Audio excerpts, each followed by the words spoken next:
Hello बच्चों, good morning, good afternoon, good evening. जब भी आप हमारा ये वीडियो देख रहे हो, पिछले वीडियो में हम लोगों ने साइंस के बारे में पढ़ा था। आज उसी को रिव्यू करेंगे और आगे पढ़ेंगे। आज ये समझने की कोशिश करेंगे कि फिजिक्स क्या होती है, केमिस्ट्री क्या होती है, और उसी से संबंधित एक चैप्टर हम लोग शुरू करेंगे, इलेक्ट्रिसिटी और व्हाट इज इलेक्ट्रिसिटी। तो मुख्य रूप से हम लोगों को इसमें पढ़ना है व्हाट इज इलेक्ट्रिसिटी। तो सबसे पहले रिव्यू करते हैं पिछले लेक्चर को और उसी को फिर आगे बढ़ाते हैं। तो हम लोगों ने पढ़ा था कि science, this is the part of knowledge in which we study about the nature. Knowledge of the nature is known as science. It is divided in two parts, real science and pseudoscience. Real science is again divided in parts, living science, non-living science. Living science में एक हो गया था plant के बारे में जिसमें हमें जानकारी मिलती है, that is the botany, और एनिमल के बारे में जो हमें जानकारी देता है that is known as zoology. आगे आते हैं नॉन लिविंग साइंस, जिसे हम फिजिकल साइंस कहते हैं। इसको हमने दो भागों में बांटा था।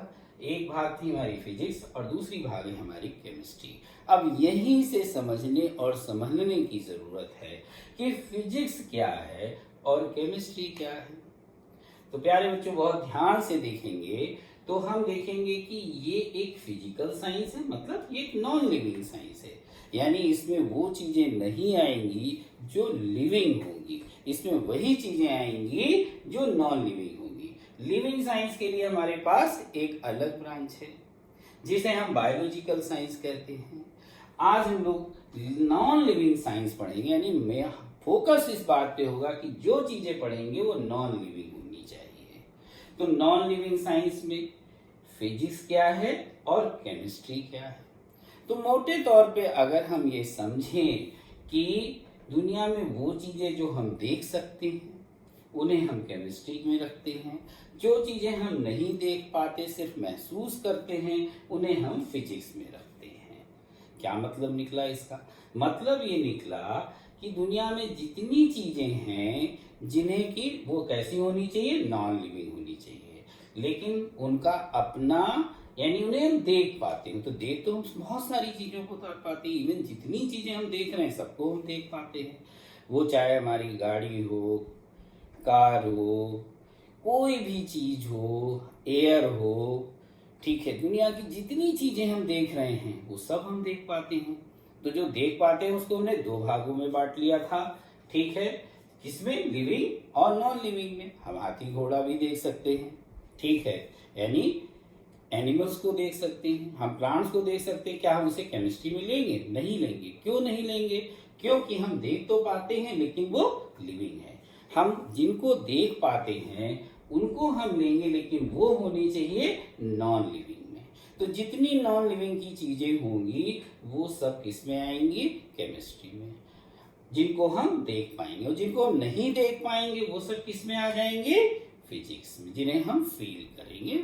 ये मोटे तौर पे एक डिवीजन है, बाकी इसकी रियल डेफिनेशन की तरफ हम लोग अभी आगे बढ़ते हैं। तो देख पाने वाली चीजों को एक शब्द में क्या कहा गया? मैटर कहा गया। क्या कहा गया? Matter, METTER, matter.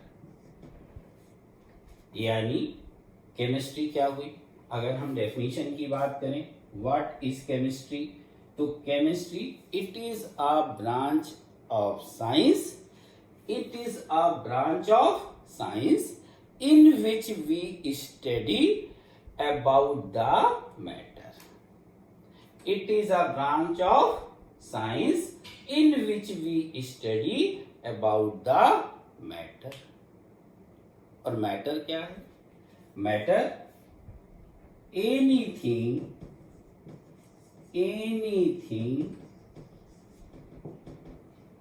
that THET, that occupies, OCCUPIES,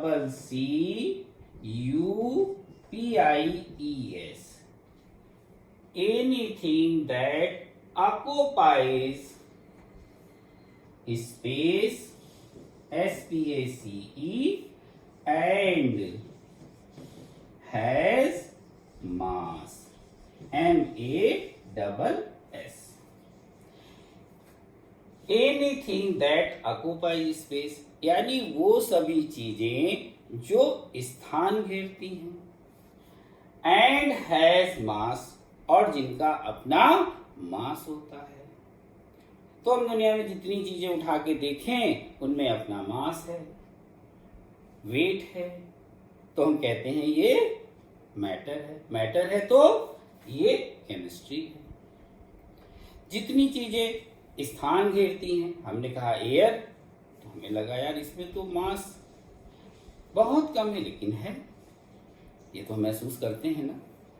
और स्पेस तो बहुत आराम से वैल्यूम को फुलाएंगे तो अच्छा सा फूल जाता है, because of it occupies the space. तो एग्जाम्पल अगर हम इसका लें तो कोई भी चीज हो, चाहे हम कहें कि ये वुड है यानी लकड़ी है, हम कहें एयर है, हम कहें वाटर है, यानी चाहे वो सॉलिड हो, चाहे वो लिक्विड हो, और चाहे वो गैस हो। यानी अगर हम इसको आगे पढ़ने जाएंगे, केमिस्ट्री को अगर हम बेसिक से पढ़ेंगे, तो हम कहेंगे कि अब इसके आगे हम डिवीजन में जाएंगे कि मैटर सॉलिड होता है, लिक्विड होता है, गैस होता है, लेकिन कुल मिलाकर हमें पढ़ना क्या है, what is physics and what is electricity. Chemistry को हम लोग बाद में देखेंगे। तो इसके लिए यहां तक हम एक बार फिर से समझ लेते हैं और तब हम लोग और आगे की तरफ बढ़ते हैं। तो what is chemistry? It is a branch of science in which we study about the matter. तो what is matter? Anything that occupies space and has mass, for example wood solid, air gas and water liquid. तो इस तरह से हम कह सकते हैं कि दुनिया में जितनी चीजें नॉन लिविंग हम देखते हैं वो सब किसके अंतर्गत आती हैं? वो सब केमिस्ट्री के अंतर्गत आती हैं। अब अगर हमें इसको आगे अच्छे से समझना है तो हम इसकी उस यूनिट की तरफ जाएंगे जिससे कि हम एक यूनिट समझेंगे और सारी चीज समझ जाएंगे। इसका क्या मतलब हुआ? इसका मतलब ये हुआ कि मान लीजिए कि हमारे पास ये कागज का टुकड़ा है, हम जानना चाहते हैं, समझना चाहते हैं कि आखिर ये कागज का टुकड़ा जो बना है वो किस सबसे छोटे भाग से मिलके बना है। तो हम इसके छोटे से भाग की तरफ जाने लगे, तो हमने इसको दो भागों में बांटा। हमने कहा नहीं ये तो और छोटा हो सकता है, हमने और छोटा, हमें सबसे छोटा वाला भाग चाहिए, तो हम इसको बांटते चले गए, हम इसको बांटते चले गए। तो हमने देखा कि यार ये तो बढ़ता ही चला जा रहा है। हमने कहा नहीं ये सबसे छोटा है, तो हमने कहा छोटा है तो ये लो, ये तो और हो गया छोटा। फिर हमने कहा ये सबसे छोटा है, तो हम जितना छोटा इसको करते चले गए और हमारे पास जितने साधन थे उसमें हम इसको छोटा छोटा करते चले गए और ये छोटे से छोटा होता चला गया। कहने के लिए ये बहुत छोटा है, लेकिन इसमें भी असंख्य छोटे पार्टिकल अभी मौजूद हैं।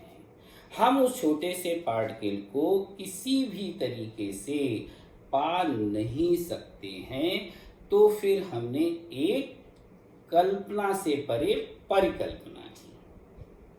ये कल्पना से परे परिकल्पना क्या है? वो चीजें जिन्हें हम सोच सकते हैं, समझ सकते हैं, लेकिन जिसको हम और फील कर सकते हैं और जिसको हम फील ही ना कर पाए, यानी बहुत हमारे फीलिंग से ऊपर की चीज हो। जैसे राजा रानी की कहानी हम समझ सकते हैं, हम इसे फील कर सकते हैं, लेकिन परियों की कहानी ये हमारी कल्पना से परे की चीज है, यानी परिकल्पना है। इसे इंग्लिश में हाइपोथेसिस कहते हैं।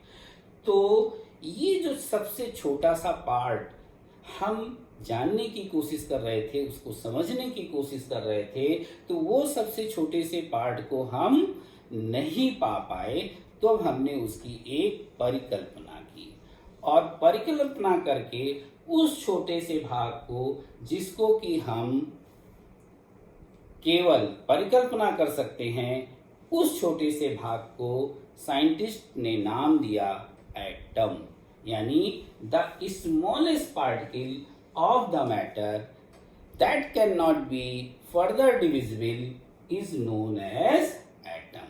तो अब हमारे पास सबसे इंपॉर्टेंट चीज आई एटम. एटम क्या हुआ? Atom is the smallest particle of the matter. तो now we will come to the point atom. Atom, तो एटम को अब हम बहुत ध्यान से हम लोग समझेंगे. एटम जो कि सबसे स्मॉलेस्ट यूनिट हुई, स्मॉलेस्ट पार्टिकल हुआ किसी भी ऐसे नॉन लिविंग सब्सटेंस का जिसको कि हम देख पाते हैं, लेकिन एटम को हम नहीं देख सकते. उससे मिली हुई चीजों को देख सकते हैं, उससे बनी हुई चीजों को हम देख लेते हैं. एक छोटे से कागज के टुकड़े को जिससे ये मिलके बना है उसे हम नहीं देख पाते, लेकिन जब ये बहुत सारे टुकड़े आपस में मिल जाते हैं तब एक कागज का जब बड़ा सा टुकड़ा बनता है तब उसे हम देख पाते हैं. लेकिन अपनी स्टडी के लिए हमें उस छोटे से पार्ट को समझना होगा, उसके कंपोजिशन को समझना होगा. जब हम उसके कंपोजिशन को समझेंगे, उस छोटे से यूनिट को पूरी तरह से समझ लेंगे, तो उससे बनी हुई बड़ी से बड़ी चीज को समझना हमारे लिए आसान हो जाएगा. तो हम लोग चलते हैं बहुत important topic that is known as atom. ATOM. अब ये एटम क्या होगा? The smallest particle of the matter that cannot be further divisible. यानी वो छोटा सा पार्ट जिसकी हम केवल परिकल्पना कर सकते हैं उसको हमने एटम कहा, और इसे हम किसी भी तरह से और छोटा नहीं कर सकते. तो अब हम इसको जब हमने ध्यान से साइंटिस्ट ने इसकी स्टडी की तो पाया ये कि हम इसको और छोटा तो नहीं कर सकते, लेकिन ये एटम 3 चीजों से मिलकर के बना है. ये आपस में अलग नहीं किए जा सकते. ये तीनों मिलकर के जो चीज बनाते हैं उसे हम एटम कहते हैं. और वो 3 पार्टिकल्स जिन्हें हम फंडामेंटल पार्टिकल बोलेंगे, इसमें एक हमारा है इलेक्ट्रॉन.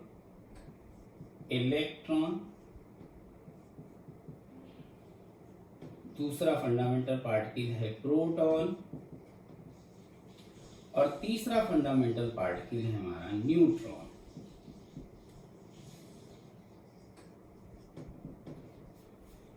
तो क्या देखा कि ये खुद तो अलग नहीं किए जा सकते, इनको और छोटा नहीं किया जा सकता, मगर ये बने इन 3 पार्टिकल्स से बने होते हैं, और इन्हीं 3 पार्टिकल्स को हम बोलते हैं fundamental particles of the atom.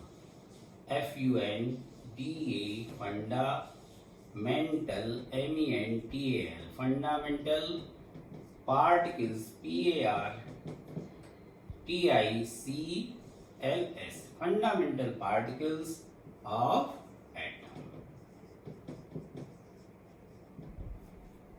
Electron को स्मॉल e से, प्रोटॉन को स्मॉल p से, और न्यूट्रॉन को स्मॉल n से रिप्रेजेंट करते हैं.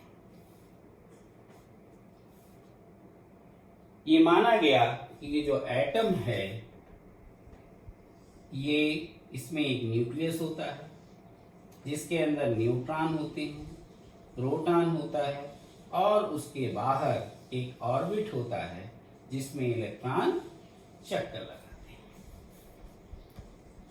तो एटम का जो कंपोजिशन देखा गया कि एटम इन 3 फंडामेंटल पार्टिकल से मिलकर के बने होते हैं. ये 3 फंडामेंटल पार्टिकल्स इलेक्ट्रॉन, प्रोटॉन और न्यूट्रॉन हैं, और इनका कंपोजिशन इस तरीके से होता है, यानी इसमें एक होता है न्यूक्लियस.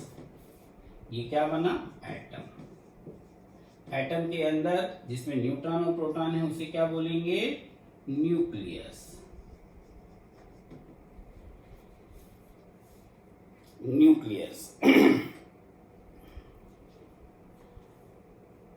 और इसके बाहर ये हमारा है ऑर्बिट, जिसमें कौन चक्कर लगा रहा है? इलेक्ट्रॉन चक्कर लगा रहा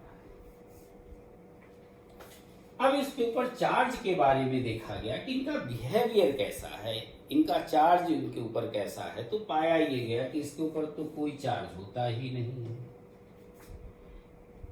इसके यूपर यूनिट का माइनस चार्ज यानी एक माइनस का चार्ज होता है और इस पर पॉजिटिव चार्ज होता है। Unit positive charge, unit negative charge and there is no charge. तो एक एटम को अगर हम ध्यान से देखें तो न्यूट्रॉन जो न्यूक्लियस में है उस पर कोई चार्ज नहीं होता, प्रोटॉन उस पर एक पॉजिटिव चार्ज होता है और इलेक्ट्रॉन उस पर एक नेगेटिव चार्ज होता है। तो ये जो प्रोटॉन पॉजिटिव चार्ज है और इलेक्ट्रॉन नेगेटिव चार्ज है, तो दोनों के चार्ज बराबर हैं, एक पर प्लस है और एक पे माइनस है, यानी यूनिट चार्ज दोनों पे हैं इसलिए चार्ज बराबर हैं, और ये अपोजिट चार्ज हैं इसलिए ये एक दूसरे को न्यूट्रल कर देते हैं। इसीलिए कहा जाता है कि एटम इलेक्ट्रिकली न्यूट्रल होता है, यानी किसी भी एटम में इलेक्ट्रॉन भी होगा, प्रोटॉन भी होंगे और न्यूट्रॉन भी होंगे, लेकिन फिर भी ये न्यूट्रल है। तो कैसा न्यूट्रल है? इलेक्ट्रिकली न्यूट्रल है, यानी कि इसमें इलेक्ट्रॉन भी होंगे, प्रोटॉन भी होगा, लेकिन चूंकि ये बराबर की संख्या में होंगे और चार्ज इन पे अपोजिट होते हैं, इसलिए कहा जाता है कि ये इलेक्ट्रिकली न्यूट्रल होते हैं। क्या होते हैं? इलेक्ट्रिकली न्यूट्रल है, न्यूट्रल। ELECTRICALY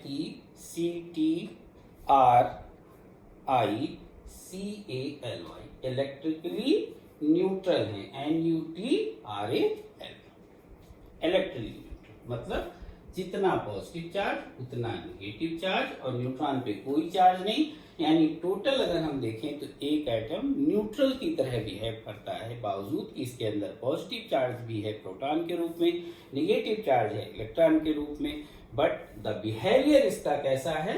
न्यूट्रल है। यानी अगर हम किसी भी चीज को देखें तो हमें उसके ऊपर कोई चार्ज नजर नहीं आता, जबकि उसके अंदर चार्ज पार्टिकल हैं। क्यों नहीं नजर आता? क्योंकि जितने उसके ऊपर पॉजिटिव चार्ज हैं उतने ही उसमें नेगेटिव चार्ज हैं, और जो तीसरा पार्टिकल है उसमें तो चार्ज ही नहीं है। तो एटम हो गया न्यूट्रल।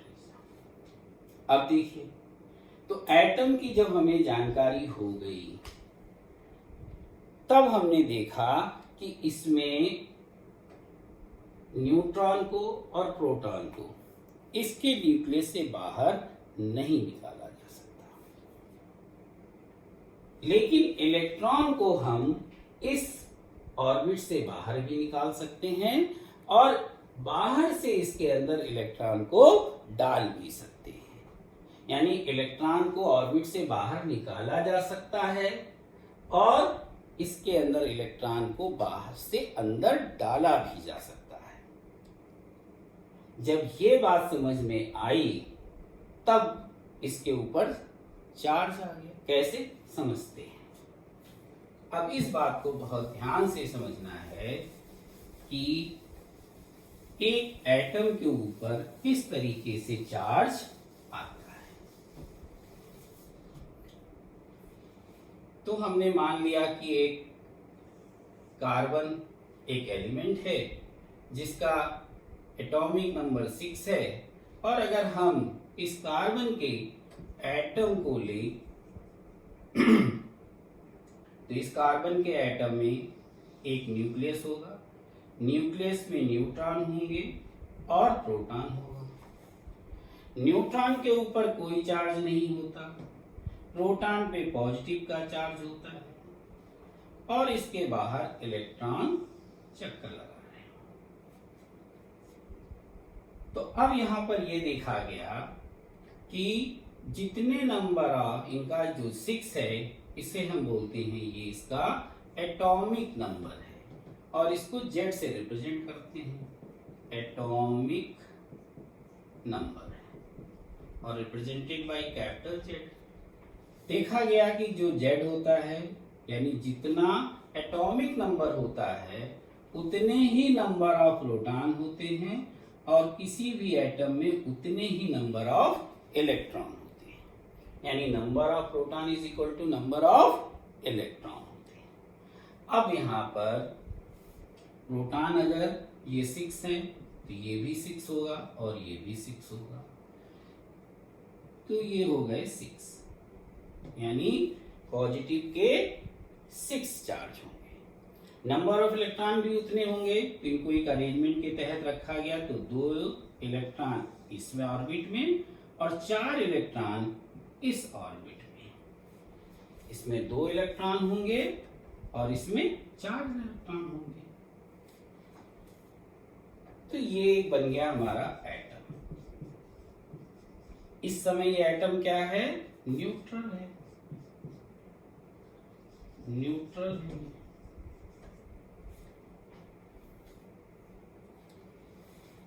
अब इसके हम 2 तरीके से इसको समझते हैं। पहला तरीका क्या है? हम इसमें इलेक्ट्रॉन को निकाल सकते हैं, हम इसमें इलेक्ट्रॉन को बाहर निकाल सकते हैं।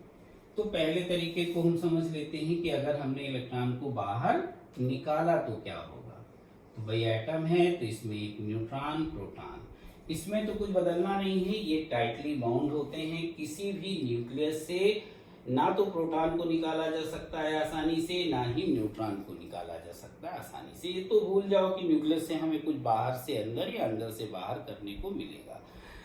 न्यूक्लियस अपनी जगह जैसा है वैसा ही रहेगा, इसमें आसानी से हम प्रोटॉन या न्यूट्रॉन को बाहर नहीं निकाल सकते। जो कर सकते हैं वो इलेक्ट्रॉन के बारे में ही कर सकते हैं।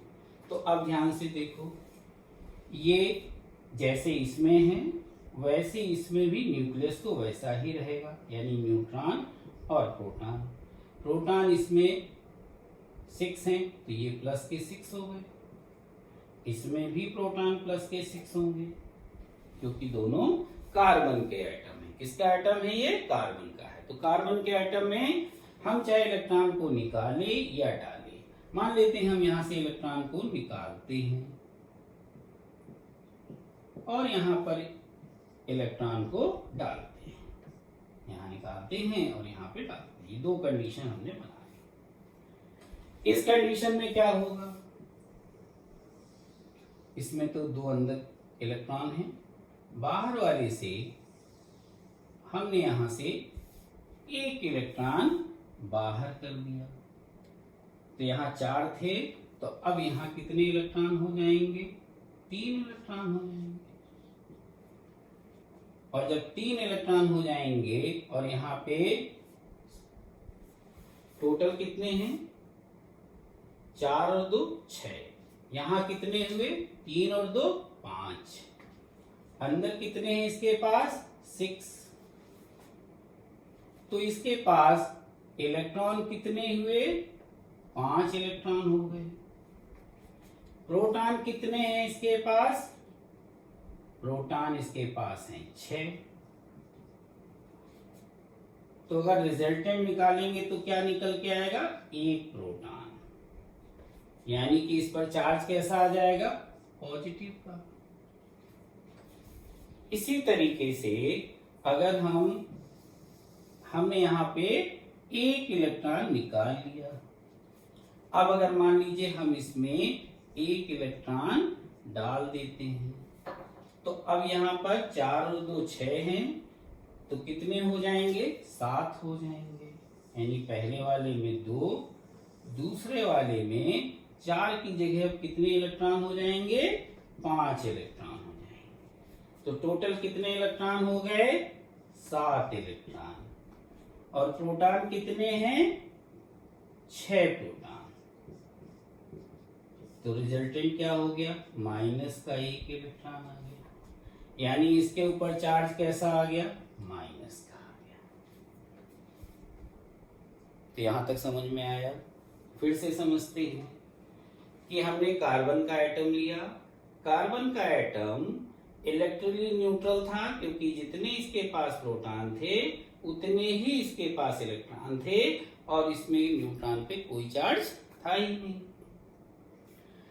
आगे बढ़े तो हमने क्या कहा कि इसके पास से हम इलेक्ट्रॉन को तो अंदर बाहर कर सकते हैं, हम चाहें तो इलेक्ट्रॉन बाहर निकाल सकते हैं, चाहे तो अंदर को इलेक्ट्रॉन डाल सकते हैं इसमें एटम के अंदर, बट हम न्यूक्लियस के अंदर न्यूट्रॉन प्रोटॉन को नहीं निकाल सकते और ना ही इसमें से हम अंदर से बाहर हम नहीं निकाल सकते और ना ही बाहर से अंदर हम इसमें डाल सकते हैं। इसलिए इनकी तो बात खत्म हो गई। तो हमने दो स्थितियां देखी कि एक बार हम निकाल के देखते हैं, एक बार हम डाल के देखते हैं। जब हमने निकाला यहां से तो हमने क्या पाया कि इसके पास टोटल 6 प्रोटॉन हैं और इसके पास 5 यानी 5 इलेक्ट्रॉन। तो एक पॉजिटिव का हमारे पास आया, तो इसका चार्ज कैसा हो गया? पॉजिटिव चार्ज हो गया। जब हमने एक इलेक्ट्रॉन इसके अंदर इंटर किया तब क्या हुआ? तब यहाँ पर टोटल नंबर ऑफ इलेक्ट्रॉन कितने हो गए? 7, और प्रोटॉन तो जैसे पहले 6 थे अभी भी 6 होंगे। इस तरह से इसमें एक माइनस का चार्ज आया और इस तरह से ये एक नेगेटिव चार्ज आ गया। अब दो तरह के हमारे पास चार्ज हो गए, यानी अब ये जो एटम न्यूट्रल था अब वही एटम अब चार्ज हो गया। ये हो गया positive charge, positive charge, POSITIV CHARG positive charge, और ये हो गया हमारा negative charge, NEGATIVE negative charge.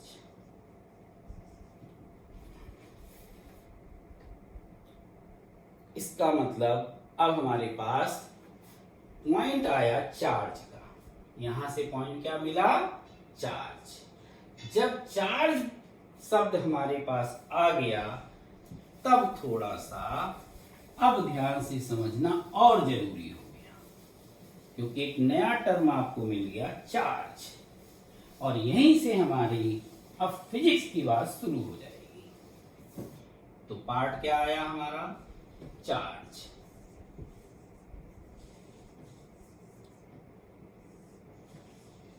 ये चार्ज कितनी तरह के थे?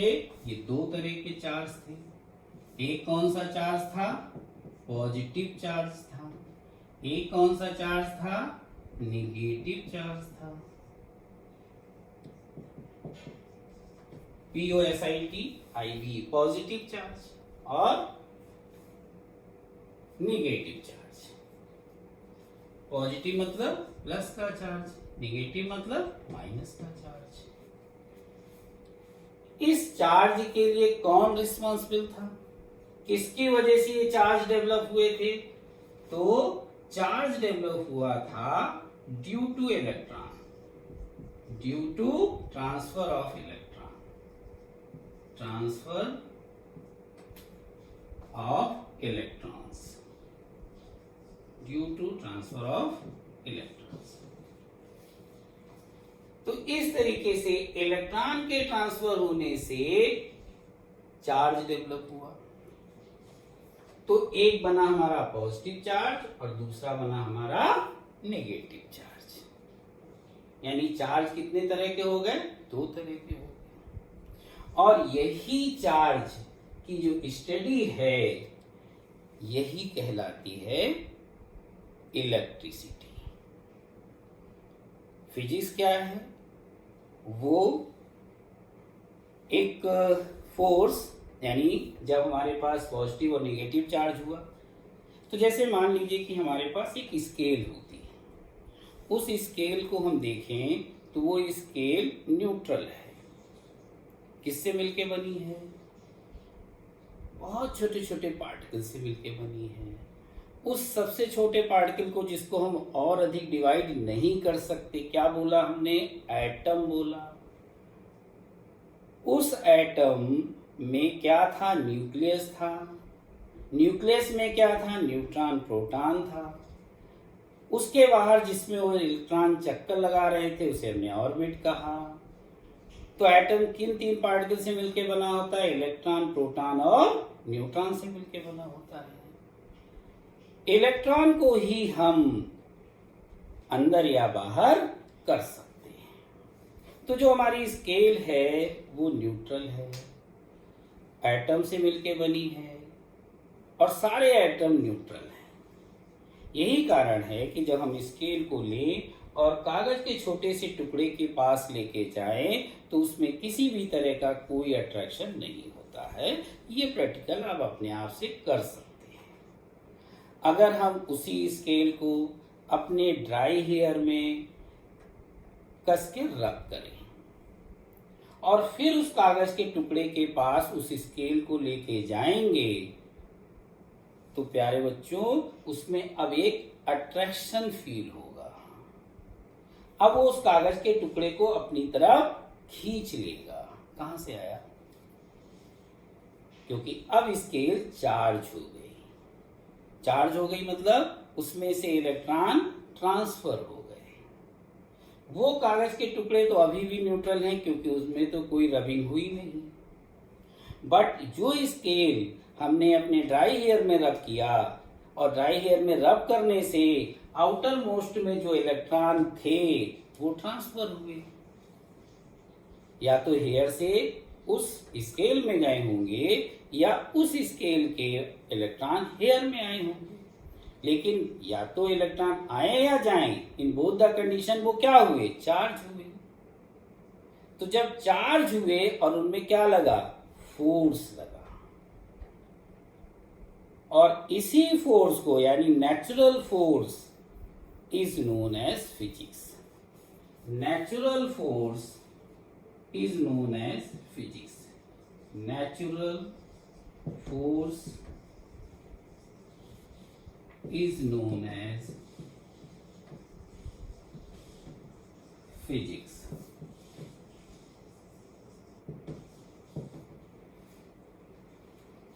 तो विज्ञान यानी साइंस से हम लोग स्टार्ट लिए थे और वहां से चल करके हम लोग फिजिकल साइंस में आए थे। फिजिकल साइंस को हमने दो भागों में बांटा, एक फिजिक्स और एक केमिस्ट्री में बांटा। केमिस्ट्री में हमने देखा कि दुनिया की जितनी चीजें हम देख सकते हैं लेकिन वो नॉन लिविंग होंगी, तो वो किस में आ गई? केमिस्ट्री में आ गई। अगर लिविंग में होती तो बायोलॉजी में चली गई, बायोलॉजिकल हो गई। बायोलॉजिकल हो गई तो या तो प्लांट होगा या एनिमल होगा, वो तो कहानी आगे की है। फिजिक्स और केमिस्ट्री में जो हम देख सकते हैं नॉन लिविंग को, उसको हमने मैटर कहा।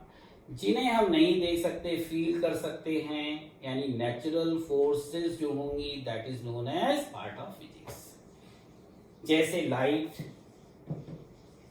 For example light, LIGHT।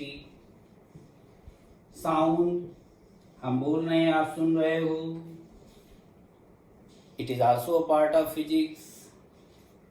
हम ये भी नहीं देख सकते, महसूस कर सकते हैं बट देख नहीं सकते। लाइट, साउंड, इलेक्ट्रिसिटी जो हमें पढ़नी है अभी, pressure, a lot of etc. So this is the natural force is known as physics. Just like light है, sound है, electricity है, pressure है, heat है, these are the part of the science, यानी physics. अब physics में क्या पढ़ना है हम लोगों को? इलेक्ट्रिसिटी। तो ये भी एक तरह का क्या हुआ? फोर्स हुआ। ये फोर्स कैसे के कारण आया? चार्ज के कारण आया। चार्ज किसके कारण आया? इलेक्ट्रॉन के कारण आया। तो जो ये इलेक्ट्रॉन है वही रिस्पॉन्सिबल है किसके लिए? चार्ज के लिए। तो the study of charge is known as electricity. तो हम लोग आ गए अपने टॉपिक पे कि व्हाट इज इलेक्ट्रिसिटी। तो हम लोग फिजिक्स समझते हुए टॉपिक पर पहुंचे, यानी हम लोग को जो चैप्टर पढ़ना है दैट इज द इलेक्ट्रिसिटी। किसका पार्ट है? फिजिक्स का। तो हम लोग क्या पढ़ेंगे? फिजिक्स। कौन सा चैप्टर पढ़ेंगे? Electricity.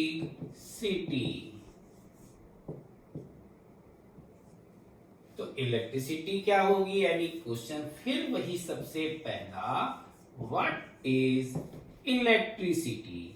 ELECTRICITY। RICITY, electricity. What is electricity? Answer क्या होगा? Electricity is a branch of physics,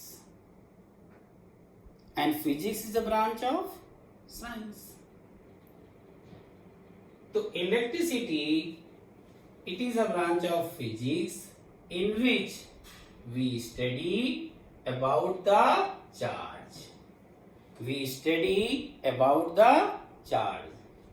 It is a branch of physics. It is a branch of branch, branch of physics in which we study about the charges.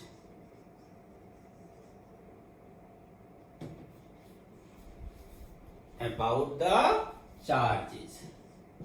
This is the important. तो ये हो गई हमारी what is electricity. And the charge के लिए कौन responsible है? Electron.